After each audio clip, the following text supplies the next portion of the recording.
Happy Monday, everybody. I'm Dr. Gregory, and you're watching Dr. Gregory's Meta Moments. I was on the plane yesterday, so I couldn't do it on Sunday, but I know you guys always appreciate if I make up for it. I even did a survey of the clinic today to see if people wanted me to post post-operative results or if they wanted me to get back to the Meta Moments, and everybody voted for Meta Moments. This episode is number 49, and I'm excited to start the book I had told you about last week with Jim Rohn, 7 Strategies for Wealth and Happiness. It's awesome. I actually also wanted to remind you of the audiobook I had shared with you on YouTube, also by Jim Rohn, The Art of Exceptional Living.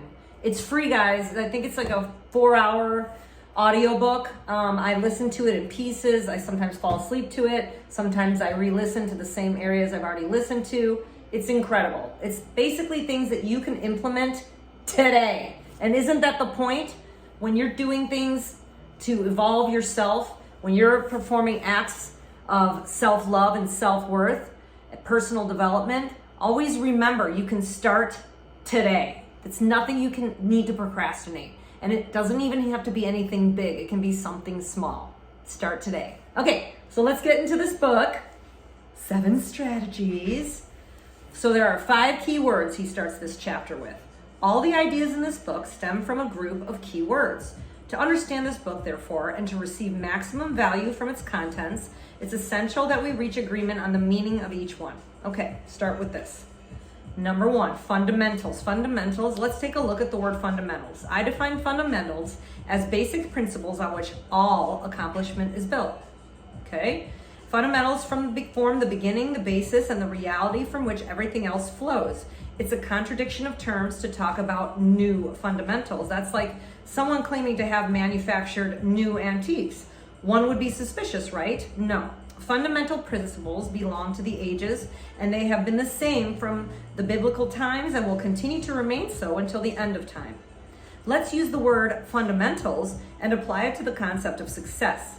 If you're looking for fundamental success, the kind of success that lasts, that's built on a solid foundation, then you should avoid exotic answers. Believe me, there's lots of exotic answers being offered these days, especially in Southern California where I live.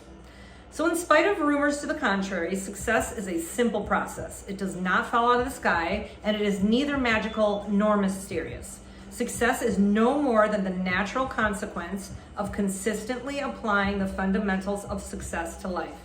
You want me to read that again?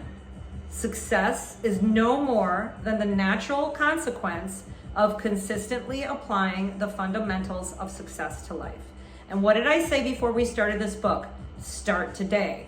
And it starts with something little. So I guarantee you he's going to find you a few words or actions to take that you can consider fundamental. The same is true of happiness and wealth. They too are no more than the natural consequence of consistently applying the fundamentals of happiness and wealth to life.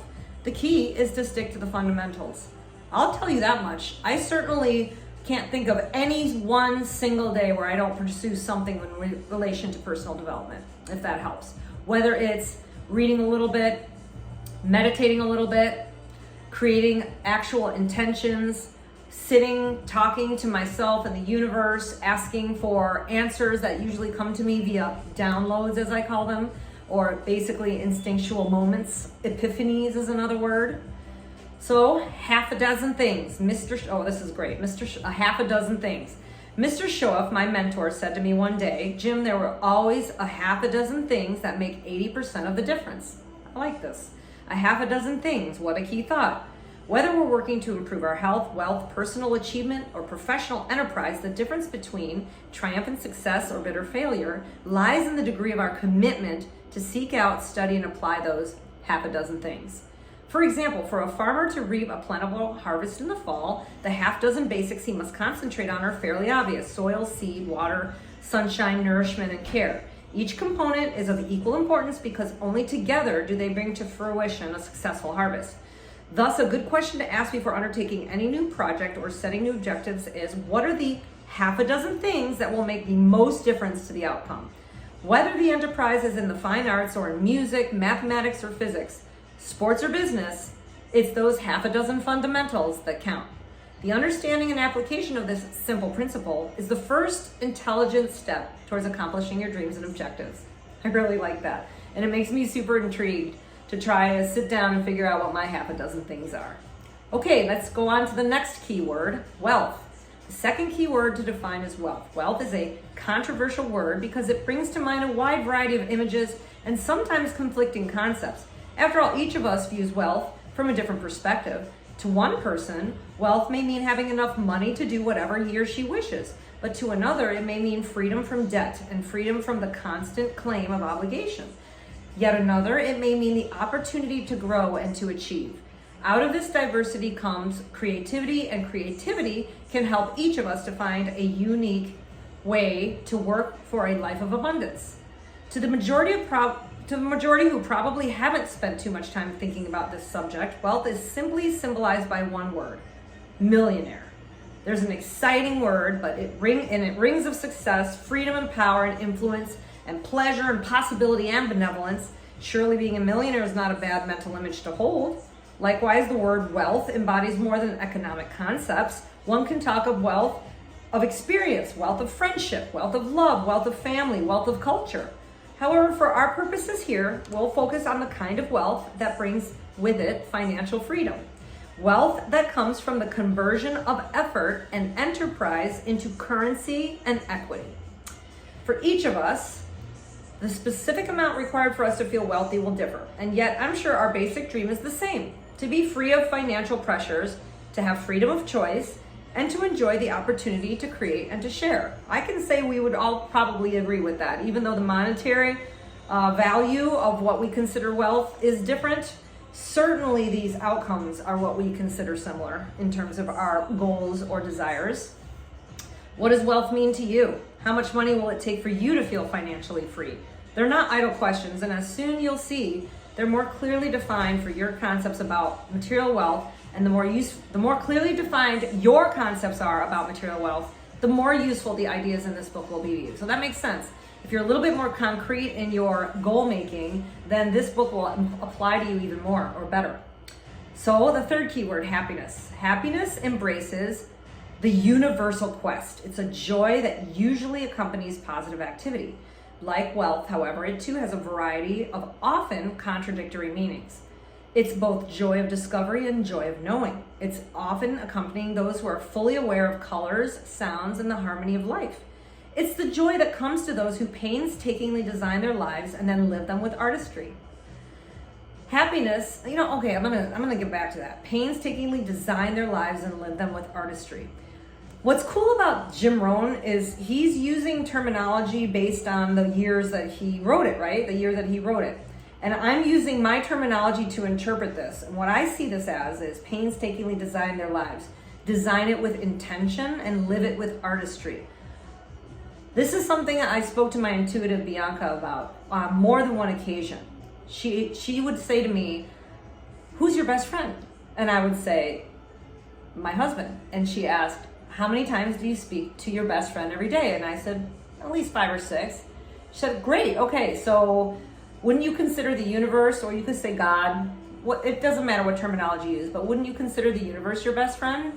And I said, "Absolutely. I mean, doesn't the universe bring you your wealth, your happiness, all of it, all of your experiences that you ever could possibly have?" Yes. Well, it's time to speak to the universe too, as much as you would speak to your best friend. Create an intention in your life. And I thought, that is an incredible concept. So now I do a much better job of literally sitting down and making time to speak to the universe. And it doesn't have to be out loud, although you could be, if you wanted to, say it out loud. But you start creating questions and intentions in your life. And I usually do it in my space where actually I shouldn't say that, where I do oracle cards and journaling. It's a space where I have crystals, and it's a really beautiful atmosphere, so I can feel at peace in that space. And I'm usually uninterrupted. Most people know if I'm in there in my family that they're less likely to come in there unless they really need something. So creating an intention, even for your day on a daily basis, has a tremendous impact on the synchronicities that you create and the successes you have out of it. So let's get back to this.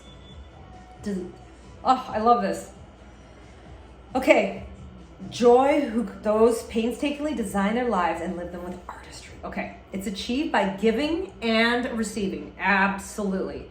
Reaping and bestowing. And I think sometimes people have a tendency to do more of one than the other. Some people have a tendency to give so much that they don't know how to receive anymore because they feel they're undeserved. And some people receive so much, but they're not so sure how to give anymore because they feel entitled. Reaping and bestowing, it's being able to feast on harmony as well as food and on ideas as well as bread. Happiness comes to those who deliberately expand their horizons and experiences.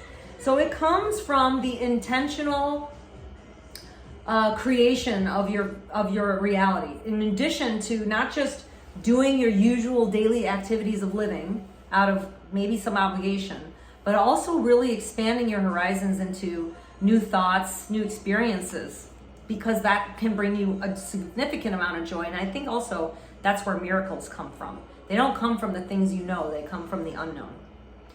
So happiness resides in the houses of those who have the ability to handle disappointment without losing their sense of well-being. It belongs to those who are in control of both their circumstances and their emotions. Happiness is the freedom from the negative children of fear, such as worry, self-esteem, envy, greed, resentment, prejudice, and hatred. Those who experience happiness often grasp on an awareness of the tremendous power of life and love. Happiness is more than a general feeling also. It's the method of thinking that organizes feelings and activities and lifestyle. It's a perception, right? It's a method. Meaning if you are a generally happy person, you're going to apply those same methods to your feelings, your activities, and your lifestyle. And in other words, it's a way of interpreting the world and its events. Happiness is having values that are in balance, and it's contentment with daily tasks, including unpleasant chores from which few of us are free. So we all have daily obligations we can perform. God, I could think of a variety of those, but I often find ways to make those experiences a little bit more enjoyable. For me, it usually happens to be associated with sensory stimulation. So if I'm doing a chore I don't particularly enjoy or things to that degree, for me, it's about music. Music always brings my vibration up and my joy level, so I can sing something while I'm doing a task. The other is, I have like, I don't know, 30 of these maybe. Diffusers. I love diffusers. I love aromatherapy. I love using essential oils. They bring something to me. So those are some ways I can help make my experiences more pleasurable. Happiness is a life well lived, filled with people of substance. It's a wide variety of experiences and memories that become priceless forms of currency to spend and invest. Happiness is activity with purpose. It's love in practice. It's both a grasp of the obvious and awe of the mysterious. Most of us think happiness as something either lost in the past or a peak to be arrived at some distant future. I also beg to differ. That is absolutely not the case. Few understand happiness can only be experienced in the now. Yes, like all good things, happiness is often elusive. I promise it's not impossible to capture. How does one latch onto the bluebird of happiness?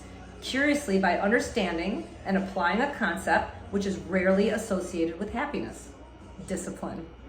And that's going to be the next word we talk about next week. The fourth word, keyword, Jim Rohn, episode 49, Meta Moments. Love you.